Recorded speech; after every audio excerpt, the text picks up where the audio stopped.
Evening, आप देख रहे हैं प्रोग्राम व्यूज मेकर्स और मैं हूं सलमा कौसर।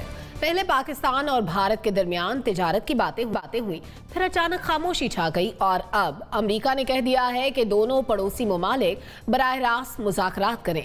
हालिया वाक़यात को देखते हुए अमेरिका की जानिब से तस्फिया तलब उमूर पर बातचीत के बारे में जोर देना कितनी अहमियत रखता है और क्या इसके कोई मुस्बत नताइज भी निकलेंगे? इसके अलावा इलेक्शन एक्ट 2017 में एक अहम तरमीम की गई है जिसके तहत कोई भी ऐसा रुकने कौमी या सूबाई असेंबली जो 60 दिनों के अंदर हलफ नहीं उठाता वो डी नोटिफाई हो जाएगा। तो इम्कान है कि इसकी जद में कुछ सीनियर सियासतदान भी आएंगे। ऐसे में इस तरमीम के असरात अहमियत रखते हैं। और आखिर में हम बात करेंगे उस बोझ की जो मुसलसल उतारने के बावजूद मुसलसल बढ़ता जा रहा है। बात करने के लिए हमारे प्रोग्राम में आज भी 5 तज्जियाकार मौजूद हैं। ब्रिगेडियर रिटायर्ड हारिस नवाज साहब हमें ज्वाइन कर रहे हैं, नासिर बेग चुगताई साहब हमारे साथ मौजूद हैं, अंबर शमसी ने हमें ज्वाइन किया है, जैगम खान साहब हमारे साथ हैं और मुबश्शिर बुखारी साहब भी आज के प्रोग्राम का हिस्सा हैं। तमाम मुअज़्ज़ज़ मेहमानों के वक्त का शुक्रिया। हमारे प्रोग्राम का आज पहला सवाल ये है कि अमेरिका ने पाकिस्तान और भारत पर बराह रास्त मुज़ाकरात के लिए जोर दिया है, तो क्या पाकिस्तान और भारत के दरमियान मुज़ाकरात शुरू हो सकते हैं? नासिर बेग चुगताई साहब। अच्छा, ये पहली बार नहीं हुआ है, ये वाजपेयी के ज़माने में भी हुआ कि जब अमेरिका ने भारत से कहा कि सैनफ अब आप बातचीत बराबर करें तो वाजपेयी साहब तैयार हुआ। बड़ा अच्छा वो एक ज़माना था कि जब वाजपेयी साहब लाहौर आए, लाहौर नाकाम हुआ, फिर इस्लामाबाद आए, आगरा भी नाकाम हुआ, लेकिन बातचीत चलती रही, अच्छी बातचीत हुई वो। और उस ज़माने में एक उम्मीद पैदा हुई कि मसला हल हो जाएगा, क्योंकि वाजपेयी साहब ने पहली बार दिल्ली जाकर ये नहीं कहा था कि मसला कश्मीर वाकई मसला है, लेकिन मसला ये है कि पाकिस्तान ने उस पर कब्ज़ा किया हुआ है। उन्होंने कहा दोनों तरफ से मसाइल हैं, हम बातचीत करेंगे। उसके बाद फिर बातचीत होती रही, चलती रही। इस बार फरवरी में अमेरिका ने फिर कहा था कि दोनों मुल्क बराह रास्त बातचीत करें मसले को हल करने के लिए। उसके बाद हमारे आर्मी चीफ का बयान आया कि पाकिस्तान चाहता है कि हर तरफ से अमन हो, तमाम मुल्कों से हम अमन चाहते हैं। प्राइम मिनिस्टर का बयान आया और आर्मी चीफ का तो एक जियो इकनॉमिक्स का विज़न है, वो आप सबको पता है कि वो हर जगह पे अमन चाहते हैं, इकनॉमी चाहते हैं, जो उनका ख़ास विज़न है। गालिबन बाजवा डॉक्ट्रिन भी कहते हैं उसको। अब सूरत हाल ये है कि उसके बाद जो हालात हुए वो कुछ गड़बड़ हो गए। वो गड़बड़ इस तरह हो गए कि हमारी हुकूमत ने कुछ बचपना किया, क्या किया मेरे समझ में नहीं आया कि वज़ीर तिजारत एक समरी बनाई CBMs की, और CBMs में ये था कि कपास और गंदम मंगवाई जाए और चीनी मंगवाया जाए हिंदुस्तान से। उस समरी को मंजूर किया वज़ीर तिजारत ने और वो पेश हुई राब्ता कौंसिल के इजलास में। उसने उसको अप्रूव किया, अप्रूव करके वो काबीना में गई। काबीना में उसी वज़ीर तिजारत ने, जो वज़ीर आज़म था, उसने उसको नामंजूर कर दिया। अरे ये बहुत अजीब सूरत हाल थी और नाकाबिल फ़हम थी कि हुआ क्या ये, कि जब हुकूमत की एक बहुत बड़ी, अब यकीनी तौर पर सब जानते हैं कि ECC कितनी बड़ी कमेटी है और कितनी ताकतवर कमेटी है। वो एक प्रपोजल बना रही है और आपकी मंजूरी से बन रहा है वो, और काबीना में आके अचानक 2-3 वज़रा फट पड़ते हैं और वो कहते हैं कि सुधारी है। तो मेरा ख्याल ये है कि अभी जो हालात हैं उनमें आज फिर कोर कमांडर्स का इजलास हुआ है, उन्होंने फिर कश्मीर को इंसिस्ट किया है, लेकिन पॉलिसी वही है कि सबके साथ अमन। तो मुझे लगता है ये कि आगे चल के शायद बात बढ़े, लेकिन फ़िलहाल काबीना की तरफ से कॉटन और गंदम तक लेने पर इनकार से हमारे मामला गड़बड़ हुए और हम उस तरफ नहीं जा पाएंगे। बातचीत का कोई इम्कान नज़र नहीं आता। ब्रिगेडियर साहब, जैसे भी MBC ने भी कहा कि हम मुज़ाकरात भी चाहते हैं, हम अमन भी चाहते हैं, लेकिन उसके बावजूद अभी तक कश्मीर के मामले को लेकर डेडलॉक बरकरार है। हम आगे बढ़ाते हैं, भारत 3 कदम पीछे चला जाता है। ऐसे हालात में क्या मुज़ाकरात के लिए माहौल बन पाएगा? और अगर मुज़ाकरात हो सकते हैं तो पाकिस्तान और भारत खुद इनिशिएट क्यों नहीं करते? किसी तीसरे फरीक के कहने की ज़रूरत क्यों पड़ती है? देखें सलमा, एक बात बड़ी क्लियर है। जब प्राइम मिनिस्टर पाकिस्तान ने टेक ओवर किया था, इवन देन ही ऑफर्ड कि आप 1 कदम लें, हम 2 कदम लेंगे। फिर पुलवामा इंसिडेंट हो गया, हमने कहा जी आप हमें एक्शनेबल एविडेंस दें, हम उस पर इन्होंने सर्जिकल स्ट्राइक कर दी। देन विदाउट एनी रियलाइजिंग कि इसकी क्या इम्प्लीकेशन होंगे, इन्होंने 5 अगस्त को जो हरकत की है, कश्मीर का स्टेटस चेंज कर दिया, वहाँ पर डेमोग्राफी चेंज कर रहे हैं, वहाँ पर तबाह करके रख दिया है। 1-1.5 साल से 5 लॉकडाउन किया हुआ है, जो कुछ उन्होंने किया है। इसके बाद now India has to take a step, और उसके लिए अब अभी भी हमारे इवन नेशनल सिक्योरिटी एडवाइजर ने, प्राइम मिनिस्टर ने ये बात की थी कि जी आप कोई तो स्टेप लें, आप कश्मीर के हालात ही नॉर्मलाइज कर दें। आप वहाँ पे जो जुल्म कर रहे हैं, उनके कारोबार तबाह कर रहे हैं, उनके बच्चों को उठा के लेके जा रहे हैं, उनके बागात को अपने जोड़ों से काट के रख दिया है, हिंदुओं का बात करें, वो तो बंद करें। 370-35 की तो बात की बात है। So you need to have some confidence building measures, जिसमें आपने एक स्टेप भी नहीं लिया। और अभी फिर जाहिर है कि पाकिस्तान ने फिर भी जब आपने सीजफायर की बात की है, पाकिस्तान एग्रीड, इसलिए कि दोनों तरफ कश्मीरी लोग हैं, नुकसान और सब ये इमीडिएटली एग्रीड, ये दोनों के इंटरेस्ट में है। But now the point is India कोई तो स्टेप लेना, पता चले कश्मीर के हालात क्या किए हैं। आप बाइडेन साहब कह रहे हैं कि हालात डिस्कस करें, we are ready to discuss, but India has to take some step. अभी अक्टूबर में मेरे ख्याल में शायद सार्क कॉन्फ्रेंस हो और ये Narendra Modi may be find an opportunity to visit Pakistan, उसमें शायद साइडलाइन में मुलाकात हो जाए। बट पीपल ऑफ पाकिस्तान, देखें, याद रखें, कश्मीर की आवाज़ जो है वो पाकिस्तान है। जो उनके साथ उनका कुछ शहीद होता है उसको पाकिस्तान के झंडे में दफन करते हैं। तो इंडिया को चाहिए कि वो नॉर्मलाइज तो हालात करें। चलें 370 तो बात ठीक है, आप ये तो करें ताकि we people of Pakistan feel satisfied, Kashmir people and their Hurriyat conference they feel comfortable कि आपने कोई एक्शन लिया है और बाकी चलो पाकिस्तान बहुत मुज़ाकरात कर रहा है। We are ready to talk, but Kashmir has to be on the top of the agenda. आप बिजनेस जो भी करते हैं, लेकिन बिजनेस ऐसे नहीं होता। आपको कई जगह पर नेशनल सॉवरेनिटी के लिए, नेशनल इशू के लिए you have to even suffer economically, doesn't matter. As long as India का ये जो 4 का टोला है, नरेंद्र मोदी, अजीत शाह, राजनाथ सिंह और अजीत डोभाल, ये एंटी पाकिस्तान है, एंटी मुसलमान है, एंटी कश्मीर है। दे जब तक ये हैं, मुझे इनसे कोई उम्मीद नहीं है। क्या इन्होंने बलोचिस्तान में इंटरफेरेंस बंद कर दी है? क्या अफगानिस्तान बलोचिस्तान डिस्ट्रिक्ट में बंद कर दिया है? क्या बलोची सेपरेटिस्ट मूवमेंट को उन्होंने करना बंद कर दिया है?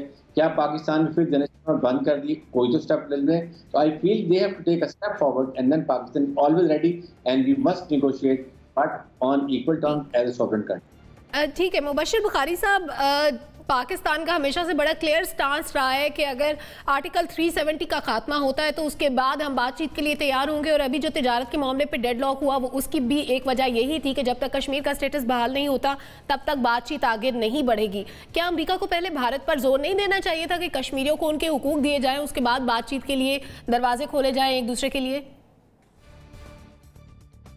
देखिए, मुझे तो ये समझ नहीं आ रही इस वक्त, क्योंकि एक न्यू एडमिनिस्ट्रेशन है यूएस में, तो ये सडनली उन्हें ये ख्याल कहाँ से आया कि बराह रास्त मुज़ाकरात के लिए कहा जाए दोनों ममालिक को। क्योंकि जो बातचीत चल रही थी वो आपको याद होगा प्रेसिडेंट ट्रंप के साथ चली, और प्रेसिडेंट ट्रंप ने ऑफ़र किया जब हम अफ़गान पीस प्रोसेस के लिए एक इंडिस्पेंसिबल कंपोनेंट बने हुए थे उस पीस प्रोसेस का, कि जी मैं मीडिएशन के लिए तैयार हूँ। और उसका जवाब जो है अभी हम दे रहे थे, और कुछ इंडिया की तरफ भी ट्रंप देख रहे थे। उसी दौरान वहाँ पे इलेक्शन आ गए और तब्दीली हो गई, और ये सडनली अमेरिका को कहाँ से ख्याल आया, ये मेरा ख्याल है वो कोई सेंस कर रहा है कि कहीं से कुछ इंटरनेशनल पुश जो है वो होनी चाहिए। क्योंकि देखिए, कोई भी मुतारिब कंट्रीज़ हों जिनके दरमियान किसी भी लेवल की कोई फ्रिक्शन डिस्प्यूट्स हों, बेहतरीन सलूशन वो खुद ही ढूंढ सकते हैं। माजी में अगर आप देखिए, हमारे जितनी भी कोई 1-2 सलूशन इंडिया के साथ जो हुए हैं वो डायरेक्ट नेगोशिएशंस के साथ ही हुए हैं। हाँ, वो भुट्टो साहब के आप देख लीजिए, उनकी जो डिप्लोमेसी थी, या उसके बाद जैसे नासिर भाई ने कहा कि वाजपेयी साहब लाहौर आए, यहाँ बात ख़त्म नहीं होती। आगे ये कि जनरल मुशर्रफ भी एक विजन लेके आगरा गए थे, और बाकायदा उन्होंने तो कश्मीर का एक फार्मूला भी तैयार कर लिया था। और उसके बाद भी हमने देखा आसिफ अली जरदारी साहब जब सदर आए तो उन्होंने भी दोस्ती का जो है ऑफ़र किया। लेकिन अनफॉर्चुनेटली जो वाक़या हुआ और जो एनेक्स्चर किया है कश्मीर का, उससे जो हमारे दरवाज़े खुले हुए थे, क्योंकि डिसरप्शन तो रही है डायरेक्ट नेगोशिएशंस में, लेकिन जो दरवाज़े खुले हुए थे भारत ने वो तमाम बंद कर दिए। अब चूँकि पाकिस्तान का प्रिंसिपल स्टैंड ये है कि बातचीत तो दूर की बात है, कोई छोटी सी तजारत भी नहीं हो सकती। ये जो अभी रिसेंट एपिसोड आपके सामने आया चीनी और बाकी मामलात का, और उसके बाद जो रिएक्शन आया और कौम की तरफ से भी जो रिएक्शन आया, उससे एक बात तो वाज़े हो गई, जब तक इंडिया अपना डिसीशन वापस नहीं लेता उस वक्त तक कोई नेगोशिएशंस नहीं होगी, कोई तजारत नहीं होगी। तो मेरा भी ज़ाती ख्याल यही है कि अभी कोई रूम ऐसा नहीं है कि इंडिया से बातचीत की जाए, क्योंकि कोई भी पाकिस्तान की साइड से जो भी इस तरह का रिस्क लेगा उसे wrath of the nation face करना पड़ेगा। तो ऐसी सूरत हाल में तो नज़र नहीं आता। हाँ, हो सकता है कि इंटरनेशनल प्रेशर दोनों कंट्रीज़ पे बढ़े और कोई मीडिएटर के तौर पे सामने आए और पहले एक टेबल पे बिठाए और फिर खुद निकल जाए। ऐसी सूरत हाल में तो पॉसिबल है कि बराह रास्त मुज़ाकरात हों, अदरवाइज बड़े स्लिम चांसेस हैं। ठीक है ज़ैगम खान साहब, जैसे भी मुबशर बुखारी साहब मीडिएटर की बात कर रहे हैं, अगर हम हालात को देखें तो अमेरिका का झुकाव हमेशा से रहा है भारत की जानिब, और पाकिस्तान और रशिया के इस वक्त करीबी ताल्लुकात हैं। क्या खित्ते में इस किस्म का नेक्सस क्रिएट होने जा रहा है कि दोनों ममालिक मुज़ाकरात की टेबल पर आ सके? क्या अमेरिका के अलावा कोई और मुल्क भी आएगा आगे मीडिएशन के लिए और ये मामलात आगे बढ़ सकेंगे? देखिए, तारीखी तौर पर अमेरिका और मगरबी मुल्क पाकिस्तान और भारत पर दबाव लाकर उनको एक फ्लैश पॉइंट पर, एक इंतहाई पॉइंट पर जाने से रोकते रहे हैं और अक्सर उसमें कामयाब होते रहे हैं। लेकिन हमने देखा कि ट्रंप के दौर में अमेरिका बिल्कुल पीछे हट गया और उन्होंने कोई ऐसा कदम नहीं लिया जिसकी वजह से भारत और पाकिस्तान के तनाव में कमी हो। इसी वजह से मोदी साहब ने बड़ी आसानी से वो एक्शंस ले लिए जो उन्होंने 5 अगस्त 2019 को लिए और जिसमें उन्होंने आर्टिकल 370 को रिवोक किया। मेरे ख्याल इस वक्त तक जो अमेरिका के बयानात आए हैं वो इस तरह के हैं जिसकी वजह से भारत पर कोई ख़ास दबाव बन सके। ये एक रिवायती किस्म का बयान है और इससे पहले ट्रंप साहब ने भी इस तरह का हल्का फुल्का बयान दिया था कि हम पाकिस्तान और भारत में मुज़ाकरात के लिए तैयार हैं। अगर मगरिबी दबाव की बात है तो वो उससे बढ़ना पड़ेगा, इससे ज़्यादा बढ़ाना पड़ेगा। लेकिन अब देख रहे हैं कि कुछ ना कुछ बर्फ़ ज़रूर पिघली है और शायद ट्रैक 2 पर कुछ ना कुछ एंगेजमेंट भी चल रही है। अभी 30 मार्च को हार्ट ऑफ एशिया कॉन्फ्रेंस में दोनों मुल्कों के वज़राए ख़ारजा ने बहुत मुद्दत के बाद, कई साल के बाद टेबल शेयर की और उसमें कोई ऐसी बात नहीं हुई जो तलखी पर मबनी हो, ना पाकिस्तान की तरफ से हुई ना भारत की तरफ से हुई। दोनों तरफ से मुसालिहाना कमेंट्स भी आए। हमारे आर्मी चीफ ने भी, आपको मालूम है, और वज़ीर आज़म ने भी इस बात का इंदिया दिया कि अगर भारत एक कदम आगे बढ़ाए तो मुसालत की तरफ पाकिस्तान और भारत जा सकते हैं। लेकिन ज़ाहिर है, जिस तरह दोस्तों ने इशारा किया कि चीनी और कॉटन के मसले पर जिस तरह पाकिस्तान ने ये फैसला किया कि वो तिजारत करने पर बिल्कुल तैयार नहीं है और दो टोक अंदाज में पाकिस्तान ने ये कहा कि जब तक भारत 5 अगस्त 2019 की पोजीशन से पीछे नहीं हटता तो हम आगे नहीं बढ़ सकते। तो उससे मामलात काफ़ी सख्त हो गए हैं, क्योंकि मोदी के लिए 5 अगस्त की पोजीशन से, 5 अगस्त 2019 की पोजीशन से पीछे जाना बहुत मुश्किल होगा। वो पाकिस्तान के खिलाफ एक इंतहाई पोजीशन को अपने मुल्क के अंदर अपनी इंतहा पसंदाना सियासत के लिए इस्तेमाल कर रहे हैं। तो अब देखना ये है कि ये दोनों मुल्क इस वक्त जो बैकडोर डिप्लोमेसी चल रही है उसके ज़रिए कौन सी ऐसी फेस सेविंग एक दूसरे के लिए निकालते हैं कि एक दूसरे के साथ एंगेजमेंट का रास्ता दोबारा खुल सके। लेकिन जो आपने सवाल किया है कि क्या मुज़ाकरात का रास्ता खुल जाएगा, एक ओपन डायलॉग का रास्ता खुल जाएगा, उसका मुस्तकबिल करीब में तो कोई आसार नज़र नहीं आते। ठीक है अंबर, 5 अगस्त के स्टेटस को बहाल करने के लिए दुनिया भर में बात भी की गई, पूरी दुनिया ने कंडेम किया जो कुछ मकबूजा कश्मीर में हुआ। इतने दबाव के बावजूद अगर भारत अपनी पोजीशन से पीछे नहीं हटा और कश्मीर का स्टेटस बहाल नहीं किया तो क्या अब कोई ऐसे अनासर होंगे जो स्टेटस बहाल करने के लिए भारत पे प्रेशर कायम कर सकें? मैं समझती हूँ कि इसमें 2 चीजें हमें देखने वाली हैं। एक जो रिएक्शन आया था, रद्द अमल आया था जो चीनी और कॉटन पर जो तिजारत के मामले पर, वो बहुत अहम है। ये जो पाकिस्तान में एक हम कह सकते हैं एक सेंटिमेंट है वो बहुत अहम है।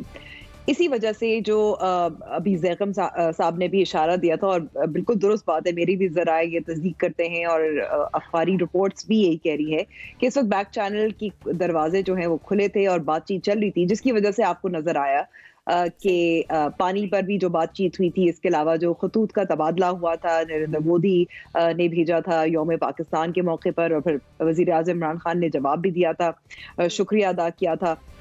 तो ऐसा नहीं है कि बातचीत नहीं हो रही, क्योंकि जाहिर है एक हमने एक पोजीशन ली हुई है और बिल्कुल दुरुस्त पोजीशन ली हुई है कश्मीरियों के हवाले से, और वो आर्टिकल 370 है और उसके अलावा डेमोग्राफिक चेंज के हवाले से है। तो अगर पेशरफ्त होती भी है, और अगर हम जो देख रहे हैं कुछ थोड़ी सी बर्फ पिघली है, वो अभी फिलहाल बैक चैनल के जरिए ही हो सकती है। पब्लिक जो डायलॉग है वो नहीं हो सकता। इससे पहले भी जो कॉम्प्रिहेंसिव डायलॉग का फ्रेमवर्क है वो तो बहाल अभी फिलहाल नहीं हो सकता। मुशर्रफ ने भी इससे कबल कोशिश की थी। तो ये मामला जो है वही होगा, और अगर कुछ वहां नरमी भारत की जानिब से नजर आई इन मामलात पर कश्मीर के हवाले से, मकबूजा कश्मीर के हवाले से, तो फिर ये बात आगे बढ़ सकती है। और जो मुश्किल लग रहा है इसलिए क्योंकि हमें भी पता है कि इस वक्त नरेंद्र मोदी का बीजेपी का क्या एजेंडा है। ठीक है, हमारे तमाम तज्जियाकारों का कहना है कि भारत से इस वक्त इन हालात में बातचीत मुश्किल लगती है और मुस्तकबिल करीब में भी इसके कोई चांसेस नजर नहीं आते। इसके साथ ही मुझे एक ब्रेक की जानिब जाना, वापस आके बात करेंगे इलेक्शन तरमीमी एक्ट की। हमारे साथ रहिए।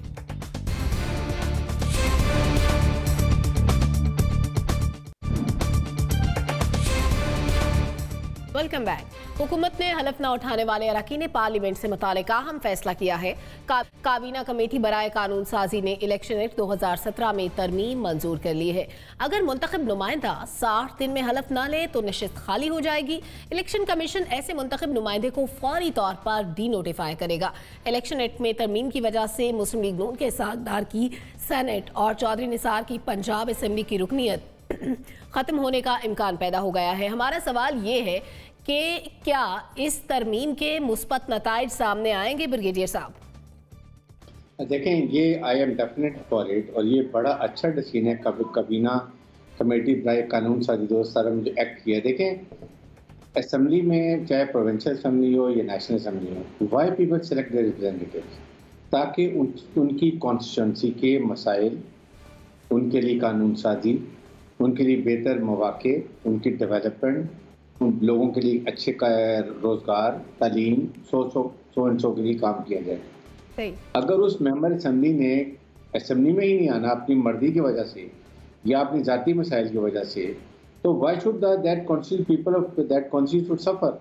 तो इसलिए ये एक बहुत अच्छा कदम है। और कोई भी जो 60 दिन में ना उठाए, चाहे वो सेनेट का हो, नेशनल असेंबली का हो या प्रोविंशियल असेंबली का हो, उसकी जो रुकनीत है मस्ट बी सस्पेंडेड, ख़त्म कर देनी चाहिए। उसकी जगह नया इंतखाब कर लेना चाहिए, ताकि जो भी आए वो अपने अवाम के लिए, अपने लोगों के लिए वो उनको प्रेजेंट कर सके, उनकी मसाइल को डिस्कस कर सके।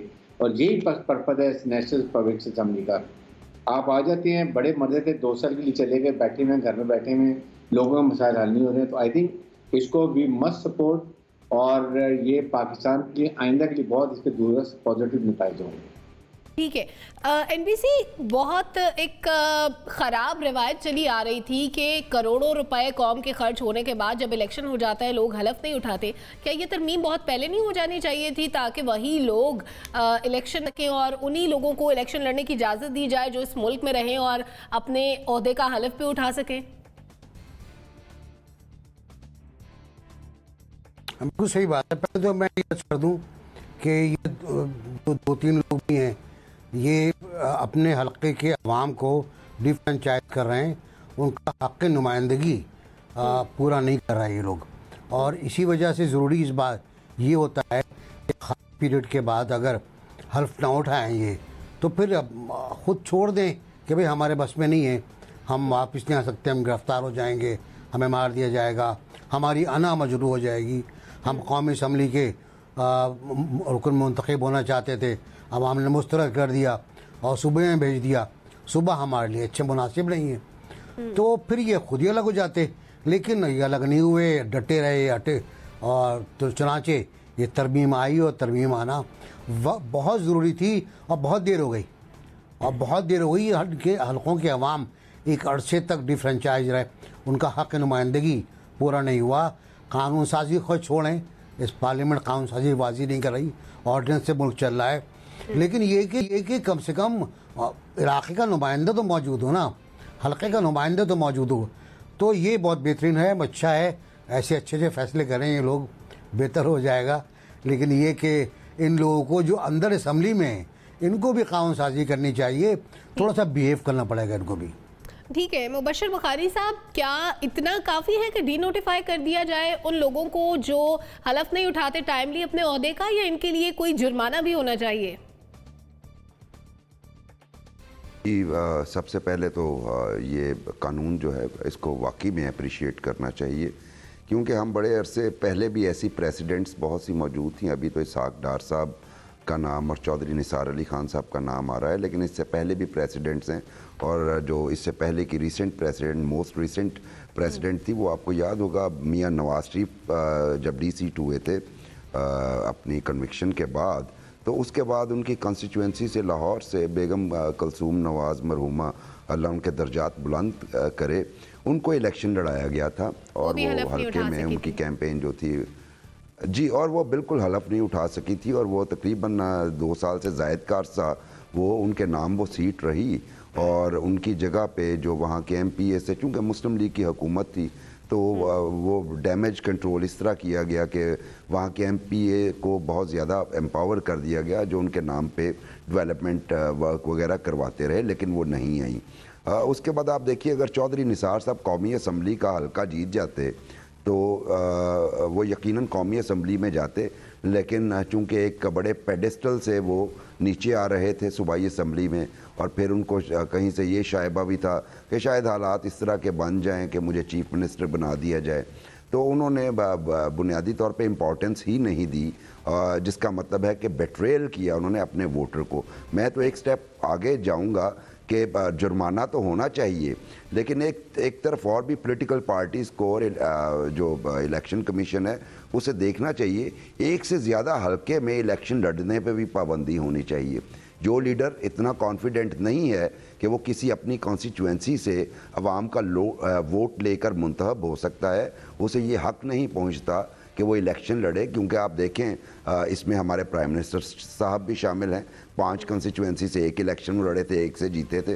2002 के इलेक्शन की मैं बात कर रहा हूँ। उसके बाद भी मल्टीपल, इसी तरह मियां नवाज शरीफ साहब जो है मल्टीपल कंस्टिट्यूंसी से लड़े, बिलावल साहब 2 कंस्टिट्यूंसी से लड़े, 1 से जीते 1 से हारे। तो इस पे भी पाबंदी होनी चाहिए, क्योंकि होता यह है कि बहुत सारी सीटें भी अगर आप जीत जाएं तो आपको वो वकेट करनी पड़ती हैं सीट्स, और फिर दोबारा वहाँ पे इलेक्शन होता है। कौम का टैक्स पेयर की का पैसा ही उस पर लगता है, इसलिए इस हवाले से भी लेजिस्लेशन ज़रूरी है, लेकिन इसके बड़े मस्बत नताइज निकलेंगे कि जो अभी इलेक्शन एक्ट में तरमीम की गई है। कैम्बर बुखारी साहब ने बड़ी इंपॉर्टेंट बात की कि लोग क्या करते हैं कि 1 से ज़्यादा नशिस्तों पर इंतखाब जीत जाते हैं या इंतखाब लड़ते हैं, और उसके बाद वो अपने ओहदे का हलफ नहीं उठाते। इससे 2 गुना 3 गुना नुकसान होता है। क्या इस पर भी पाबंदी नहीं होनी चाहिए?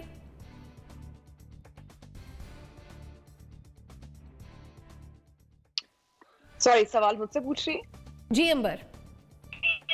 जी बहुत बहुत शुक्रिया। मैं बिल्कुल इत्तेफाक करती हूँ, बहुत अच्छा कदम है, इसलिए क्योंकि जैसे इससे पहले भी जो तथ्यकार है उनका कहना था कि ये बेसिकली आप बिट्रे कर रहे हैं वोटर का जो एतमाद है आप पर। साथ साथ मैं ये भी कहूंगी कि मैं इससे भी इत्तेफाक करती हूँ कि बिल्कुल ये जो 1 से ज्यादा हल्के से इलेक्शन पर लड़ते हैं, this is also a waste actually, क्योंकि आपको इससे जाहिर होता है कि आपके पार्टी में और कोई नहीं है जो इस इंतखाब में हिस्सा ले सकता है उस हल्के से।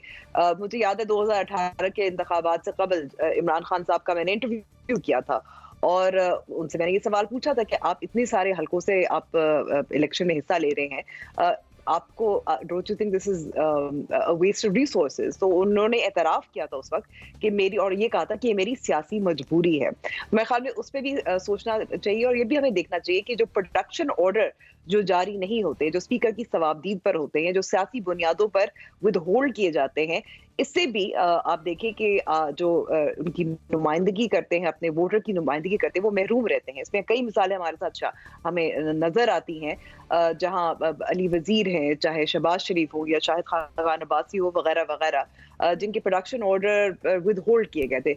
सो ये पार्लियामेंट को अहमियत देने की बात है, और उन लोगों को अहमियत देने की बात है जो जिन हिस्सा लेकर आए इलेक्शन में, और वो नुमाइंदगी करते हैं अपने हल्के की।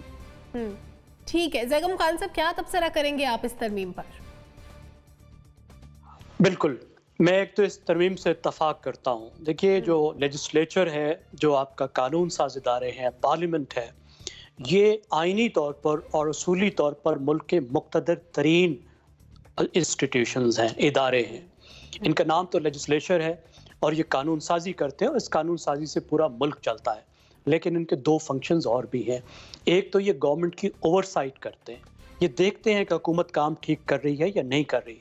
मिसाल के तौर पे चौधरी निसार की तरफ आपने इशारा किया, वो पब्लिक अकाउंट्स कमेटी के भी हेड थे, जिसका बहुत ही अहम काम है कि गवर्नमेंट जो कुछ खर्च करती है उसकी निगरानी वो इदारा करता है, वो कमेटी करती है। तमाम कमेटीज़ सूबाई में, सूबे में हो, सूबाई लेजिस्लेचर में हो या फेडरल लेजिस्लेचर में हो, कौमी असम्बली में हो, सेनेट में हो, वो तमाम इदारों की ओवरसाइट का ये काम करते हैं। और तीसरा जो फंक्शन है उसकी तरफ भी हमारे दोस्तों ने इशारा किया कि वो रिप्रेजेंटेशन का एक्ट है, यानी रिप्रेजेंटेशन का काम मेंबर्स सेनेट के भी और कौमी असम्बली के भी करते हैं। और सेनेटर तो इस लिहाज से बहुत ही अहम किरदार अदा करता है रिप्रेजेंटेशन का, कि वो एक पूरे फेडरेटिंग यूनिट को फेडरेशन में रिप्रेजेंट करता है, यानी पूरे सूबे की नुमाइंदगी करता है वो फेडरेशन में। तो इनका ना होना एक तरफ तो किसी तरीके से, अगर वो खुद निगलेक्टफुल हैं और अपनी जिम्मेदारी पूरी नहीं कर रहे, वो नहीं आ रहे, हल्फ नहीं उठा रहे, एक्टिवली शामिल नहीं है, इसमें मैं एक एलिमेंट और ऐड करना चाहूंगा कि खाली हल्फ लेने की बात नहीं है, जो मौसर तौर पे शिरकत नहीं करते, जिनकी हाजिरी इंतहाई कम होती है, उन लोगों को भी निकालना चाहिए। यानी हाजिरी के बारे में भी ज्यादा सख्त कवानीन होने चाहिए। इस बारे में पिछले वजीर आजम साहब का, नवाज शरीफ साहब का भी जो रवैया था वो बहुत अफसोसनाक था, और इस वक्त इमरान खान साहब का भी रवैया बहुत अफसोसनाक है। इनकी हाजिरियां भी कम है, वज़रा की भी कम होती हैं, और पार्लियामेंट के बहुत मेंबर्स की पार्लियामेंट के अंदर जो हाजिरियां हैं वो अफसोसनाक हद तक कम है। आपने जिन दो लोगों की तरफ इशारा किया, अगर आप उनकी हिस्ट्री देख लीजिए, देखिए इसहाक डार साहब अक्टूबर 2017 में पाकिस्तान से बाहर चले गए थे, लेकिन इसके बावजूद फरवरी 2018 में उनकी पार्टी ने उनके नॉमिनेशन पेपर्स जमा कराए, अगरचे ये वाजे हो चुका था कि वो जल्दी पाकिस्तान में वापस नहीं आएंगे, और वो मार्च में सेनेटर बन गए, लेकिन उन्होंने ओथ नहीं लिया। मई 2018 में सुप्रीम कोर्ट ने उनको ये कहा कि इनका नोटिफिकेशन सस्पेंड करें।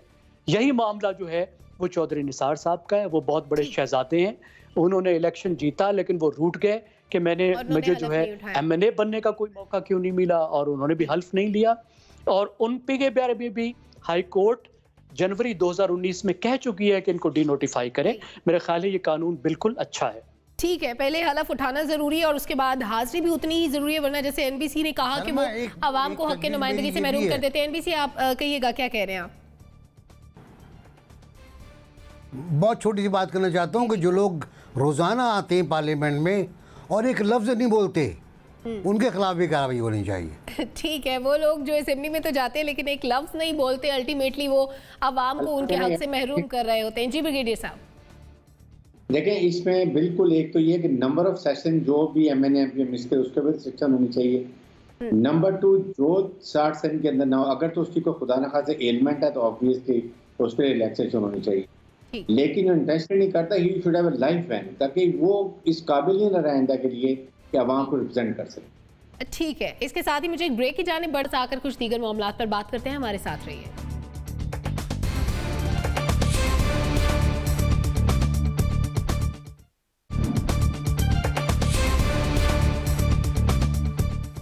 Welcome back.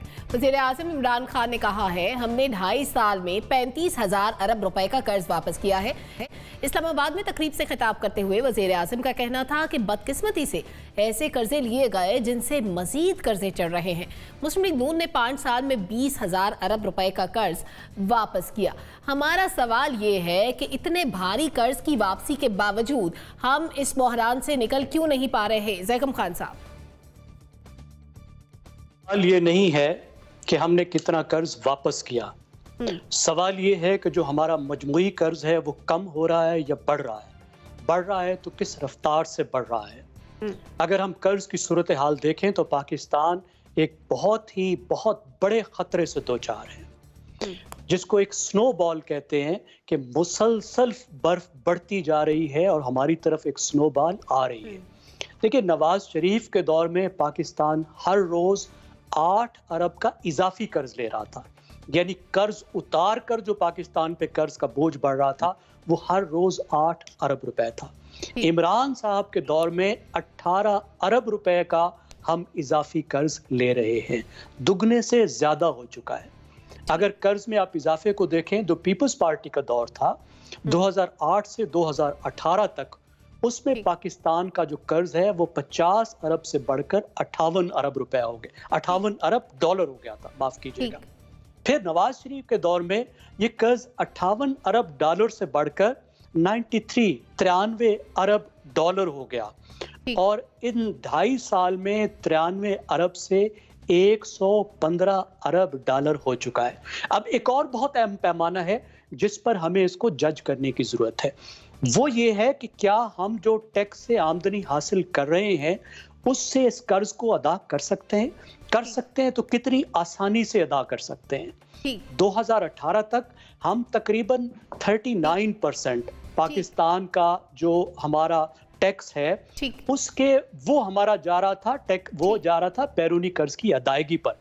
इस वक्त पाकिस्तान का जो टैक्स है उसका 74% बैरूनी कर्ज की अदायगी पर जा रहा है, और 2025 तक हमें इतना कर्ज अदा करना होगा कि जो हमारे पूरे टैक्स के बराबर होगा। ठीक है, नासिर बेग सुख्ताई साहब।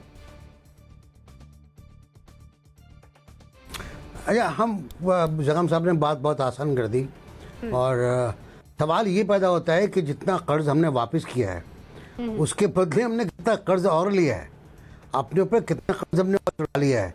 बर्तन भांडे सब बेच दिए हमने एयरपोर्ट बेच दिए, हमने बड़ी बड़ी बिल्डिंगें शाहराहें बेच दी, सब बेच दिया, गिरवी रख दिया, हमने रहन रख दिया। उसके बाद हमने और कर्जा ले लिया, फिर और कर्जा ले लिया। इस हुकूमत ने तो पिछली हुकूमतों के सारे रिकॉर्ड तोड़ दिए कर्ज लेने के, और लाओ।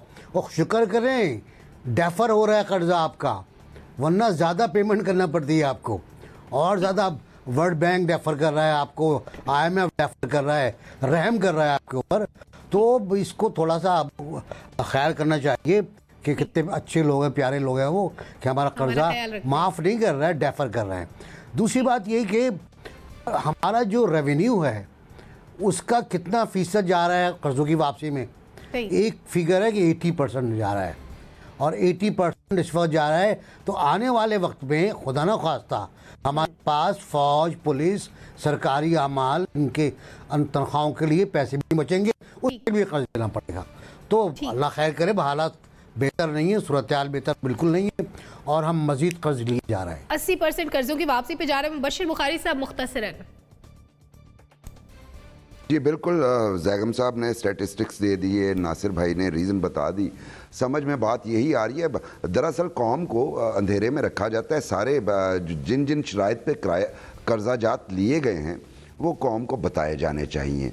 एक सीधा और सिंपल सा फार्मूला है, और क्योंकि ये बड़ी ही कड़ी शराइत पे इस दफ़े के जो कर्ज़े लिए हैं, बड़ी कड़ी शराइत पे लिए हैं। यहाँ तक कि आप स्टेट बैंक के हवाले से जो ख़बरें सुन पा रहे हैं कि जनाब अब तो वहाँ पे भी वाइसराय साहब आएंगे, तो इतनी कड़ी शराइत पे कि स्टेट बैंक को आप एक ऑटोनॉमी दे रहे हैं ताकि ये जो पैसा इकट्ठा करे स्टेट बैंक और बड़े आराम से झोली में डाल दे जिनसे आपने कर्ज़े लिए हैं, जिसका मतलब है कि आवाम के मसाइल हल नहीं होंगे, जिसका मतलब यही है कि हमारा इन्फ्लेशन मज़ीद से मज़ीद बढ़ता जाएगा। तो ये विशियस सर्कल है। ये 35,000 उतारना कोई क्रेडिट की बात नहीं है। वे फॉरवर्ड क्या है, और अगर आपके पास कोई सोल्यूशन है तो वो आपका क्रेडिट है। कम से कम खान साहब को चाहिए कि ऐसा फार्मूला दें जिससे क्रेडिट मिले। कोई फार्मूला देना चाहिए। ब्रिगेडियर साहब, शॉर्टली प्लीज। देखिए, बात यह है कि इसके लिए आपको इन हाउस आपको तब्दीली की जरूरत है। आप पहले अपने मुल्क में जो पैसा लूटा जा रहा है उसको तो ठीक कर लें। उसके लिए आई एक्सपेक्टेड कि federal government, supreme court of Pakistan और NAB, they will work and make a cohesive strategy कि कैसे मुल्क को करप्शन आज़ाद किया जाएगा और मुल्क का पैसा लूटा हुआ कैसे वापस लाएगा। जब तक ये आपस में अंडरस्टैंडिंग नहीं होगी ये प्रॉब्लम चलती रहेगी। अभी भी इस वक्त पाकिस्तान में 2000 से 3000 अरब एक साल में चोरी हो रहा है FBR के अंदर, income tax, sale tax and custom. जब तक हम इसको नहीं ठीक करेंगे हम कैसे पूरा कर सकते हैं? अगर हम ये दूसरों से मांगते हैं पैसा, अपने मुल्क में क्यों नहीं हम ठीक कर सकते, रेवोल्यूशनरी चेंजेस कर सकते हैं? द इशू इज के इसके लिए आपको पूरी तीनों पिलर्स को बैठना पड़ेगा, ठीक, स्ट्रेटजी बनानी पड़ेगी और आप इंश्योर करेंगे, स्ट्रेटजी बनाकर आगे चलना पड़ेगा। ठीक है अंबर, वेरी क्विकली। मेरा एक सवाल है, जो कर्जा कमीशन थी उसकी रिपोर्ट कहाँ है? वादा किया गया था ना कि जायजा लिया जाएगा, कितना कर्जा लिया, किसने लिया, क्यों लिया, ये जो बात कर रहे हैं शफाफियत की, सारा सब कुछ सामने आ जाता। दूसरा ये कि अगर बात आगे उसको बढ़ाएं, टैक्स कलेक्शन, आमदनी जाहिर है उसमें शामिल है और साथ साथ ग्रोथ भी है। जब ग्रोथ होगी तो फिर जाहिर है इकोनॉमिक एक्टिविटी की वजह से ज्यादा रेवेन्यू जनरेट भी होगा हुकूमत का। तो ये 2-3 चीजें हैं जिससे मेरे ख्याल में कुछ हम बेहतरी की तरफ देख सकते हैं। वैसे तो मैं समझती हूँ कि जिस रफ्तार से कर्जा हमने मजीद एक्यूमुलेट किया है, अभी तो हालात जरा मुश्किल लग रहे हैं। ठीक है नासिर चुगताई साहब, क्लोजिंग से पहले मैं ब्रिगेडियर साहब की बात को आपकी तरफ लाना चाहूंगी कि उन्होंने कहा एक स्ट्रैटेजी बनानी चाहिए। 2.5 साल से ज्यादा का वक्त गुजर चुका है, अभी स्ट्रैटेजी नहीं बन सकी कि किस तरह हमने कर्जों के बहरान से निकलना है। नहीं, बिल्कुल हमारे साहब की बात बिल्कुल दुरुस्त है, लेकिन हो नहीं पाएगा ये, क्योंकि अब तक कुछ भी नहीं हो पाया। अब तक तो मतलब मेडिकल रिफॉर्म्स नहीं आई, बैंक रिफॉर्म्स नहीं आई, स्कूल रिफॉर्म्स नहीं आई, तो ये तो बहुत बड़ा काम है, ये तो बहुत ही बड़ा काम है, इनके बस का नहीं है। इनके बस का काम नहीं है, बहुत बड़ा काम है कि कोई स्ट्रैटेजी बनाई जाए। नाज़रीन, इसके साथ ही प्रोग्राम का वक्त खत्म हो गया है। प्रोग्राम व्यूज मेकर से इजाजत दीजिए, अल्लाह हाफिज।